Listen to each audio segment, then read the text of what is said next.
Assalamualaikum warahmatullahi wabarakatuh. Selamat berjumpa kembali Sobat Alizwell.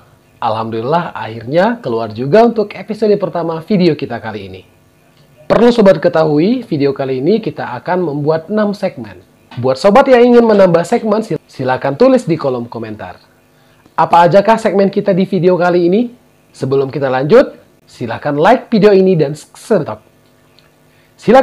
ini dan subscribe channelnya. Sudah? So, mari kita lanjut. Let's check it out.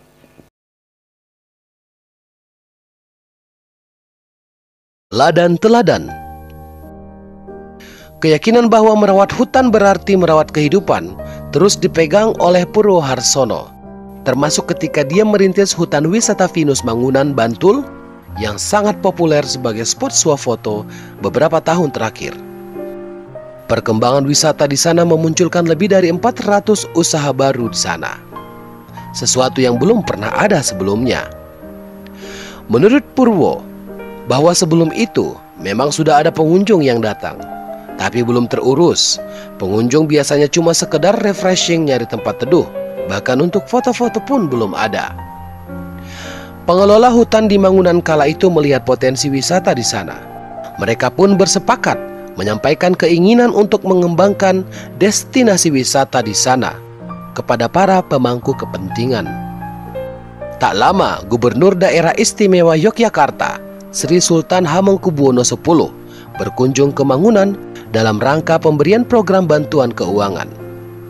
Kala itu, Purwo pun mewakili kelompok tani hutan untuk menyampaikan keinginan mereka membuka tempat wisata.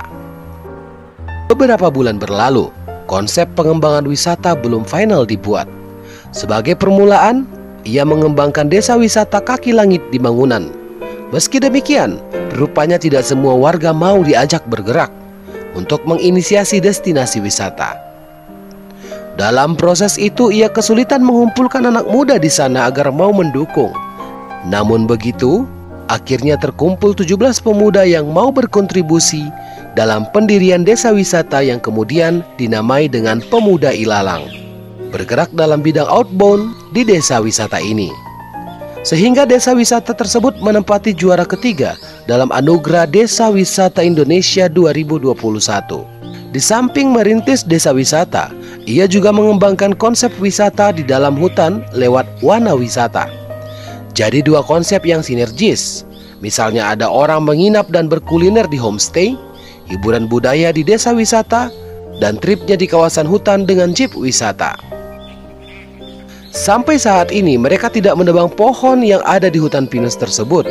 Jika hendak mendirikan bangunan, maka dipilih di atas batu atau di kawasan marginal. Kemudian tempat-tempat yang terindikasi menjadi sumber air, misalnya bebatuan di lembah, ditanami pohon gayam, namun sekarang sudah menjadi sumber air. Selain itu, setiap awal musim penghujan, pengelola wisata juga diharuskan melakukan penanaman pohon. Tak hanya merawat lingkungan, ia juga mengedukasi warga sekitar untuk terus melestarikan hutan dengan memahami fungsi hutan.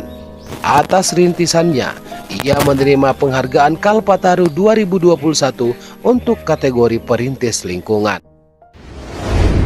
Tolu.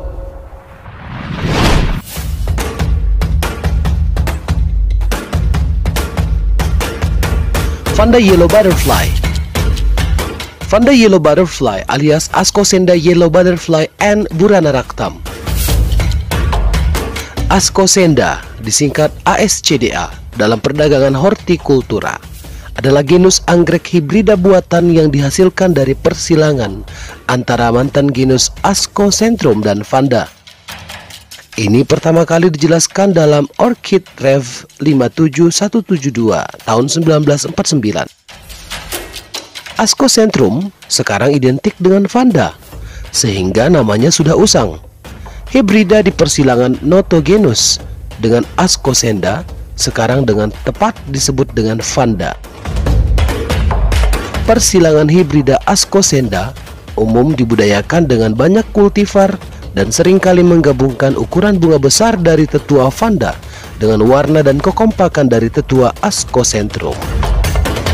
Mereka adalah epifit kompak yang selalu hijau dengan daun tegak, sempit, berbentuk bulat telur.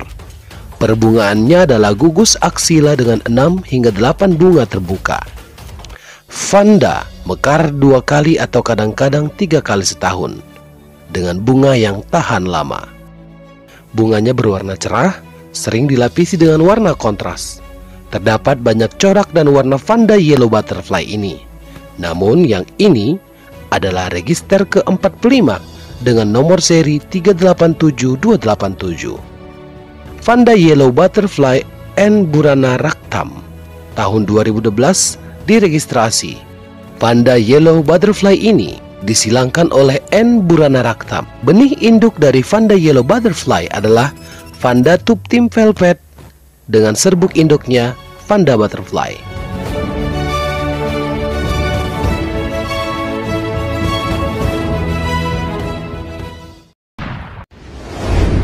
Opat puspa budaya. Kamboja. Tumbuhan ini berasal dari Amerika Tengah. Nama Plumeria diberikan untuk menghormati Charles Plumer. Kamboja sekarang merupakan pohon yang sangat populer di Pulau Bali karena ditanam di hampir setiap pura serta sudut kampung dan memiliki fungsi penting dalam kebudayaan setempat. Di beberapa tempat di Nusantara termasuk Malaya, Kamboja ditanam di pekuburan sebagai tumbuhan peneduh dan penanda tempat. Di Bali, masyarakatnya menghargai bunga sebagai entitas alam yang memiliki kekuatan. Sebut saja bunga Kamboja. Dalam setiap ritual upacara umat Hindu di Bali, mereka menggunakan bunga Kamboja.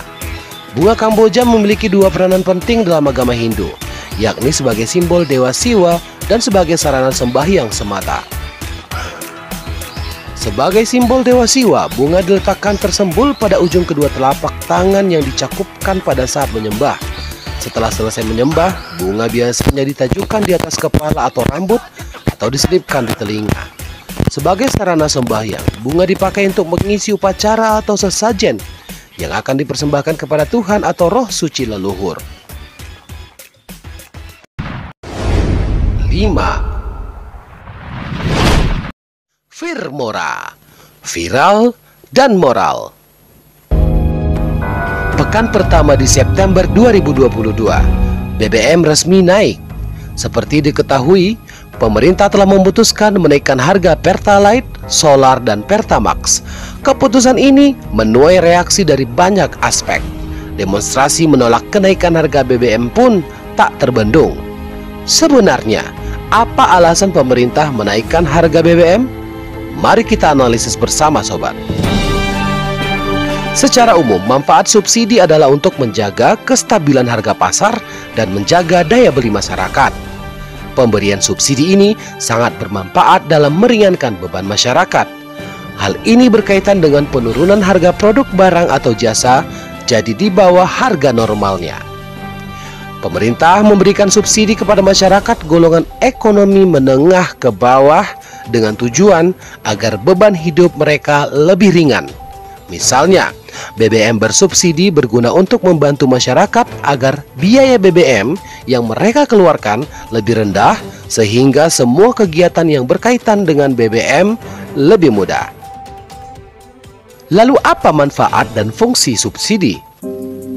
Penerapan subsidi penurunan harga pada masyarakat golongan tidak mampu akan bisa memenuhi keperluan hidupnya dan perlahan-lahan akan mengalami peningkatan kondisi ekonomi, serta menjaga daya beli masyarakat, meningkatkan produktivitas para pengusaha. Saat memberikan pengarahan dalam Silaturahmi Nasional Persatuan Purnawirawan TNI AD pada Jumat 5 Agustus 2022, Presiden Jokowi mengatakan bahwa harga murni Pertalite jika tidak disubsidi pemerintah mencapai Rp17.100 per liter. Nah, lalu apa sebenarnya alasan pemerintah untuk menaikkan BBM? Karena sekitar 70% subsidi BBM dinikmati kelompok masyarakat mampu, dan itu disebut pengamat ekonomi sebagai upaya yang tidak tepat dan salah sasaran. Kenaikan BBM berpotensi akan meningkatkan angka pengangguran yang tentunya akan menambah tingkat kemiskinan di Indonesia. Padahal per Maret 2022, BPS, Badan Pusat Statistik, telah melaporkan adanya penurunan tingkat kemiskinan setelah pandemi. Tingkat kemiskinan per Maret mencapai 9,54% atau 26,16 juta orang. Lalu apa solusi untuk mengatasi kenaikan harga BBM? Sobat, berikut ini cara mengatasi kenaikan harga BBM yang kita sarikan dari laman Kemenkeu. Pertama, sobat bisa mengurangi pengeluaran konsumtif dengan melatih diri membiasakan budaya hemat. Kedua, memaksimalkan jumlah penumpang dalam satu kendaraan. Tiga, menggunakan moda transportasi non-BBM. Misalkan pada waktu-waktu tertentu, sobat bisa dengan bersepeda atau berjalan kaki bagi yang masih kuat dan bugar. Keempat, usahakan mengurangi kegiatan keluar rumah untuk urusan yang tidak penting.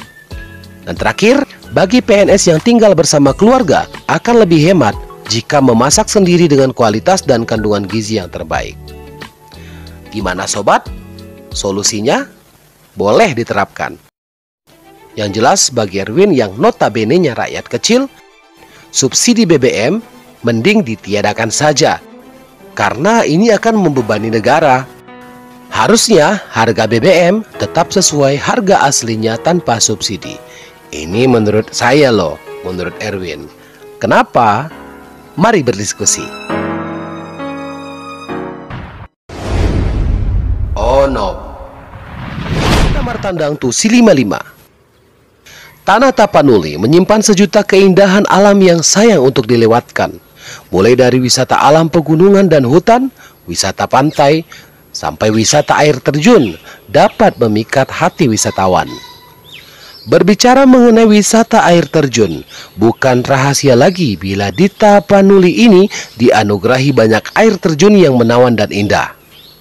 Bahkan beberapa di antaranya mengisi predikat tertinggi di Indonesia. Begitu pula di Tapanuli Selatan. Air terjun Si55 terletak di Desa Simaningkir, Kecamatan Marancar, Kabupaten Tapanuli Selatan, Sumatera Utara ini juga mudah diakses.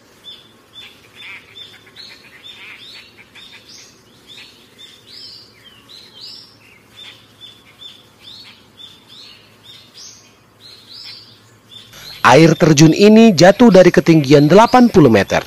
Dan merupakan air terjun tertinggi yang ada di Kabupaten Tapanuli Selatan.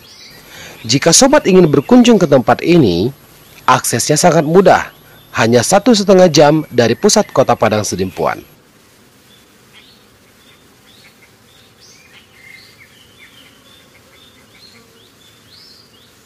Di sepanjang perjalanan, Anda akan melihat hamparan sawah, kebun maupun pegunungan. Untuk mendekati lokasi air terjun ini, dibutuhkan usaha yang cukup menguras tenaga. Sobat harus melewati banyak anak tangga. Seperti yang terlihat di video ini, tampak anak tangga yang sudah berbentuk lapisan tembok dan di salah satu sisinya dibuatkan besi pembatas untuk memberikan rasa aman. Di sepanjang perjalanan, mata pengunjung akan dimanjakan oleh panorama vegetasi tumbuhan. Meskipun harus turun menapaki ribuan anak tangga, perjalanan menuju dasar tak akan terasa karena keindahan alam dan udara sejuk di sekelilingnya. Di sini, di air terjun Si55, pengunjung dapat melakukan berbagai kegiatan seru. Selain mengabadikan keindahannya, bagi pengunjung yang gemar bersuap foto, di sini juga terdapat banyak spot untuk berselfie ria. Salah satunya di jembatan. Jembatan tersebut bernama Jembatan Panjang. Jembatan yang alasnya terbuat dari kayu dan pegangan terbuat dari besi ini memiliki lokasi yang cukup eksotis untuk mengabadikan gambar dengan background air terjun. Jembatan ini juga kerap dijadikan pertanda bahwa lokasi utama air terjun sudah tidak jauh lagi. Bagi sobat yang sudah pernah berkunjung ke air terjun Si55, seperti apa kesan yang sobat dapatkan? Sampaikan kesan Anda kepada semua sobat Alizwell lainnya di kolom komentar.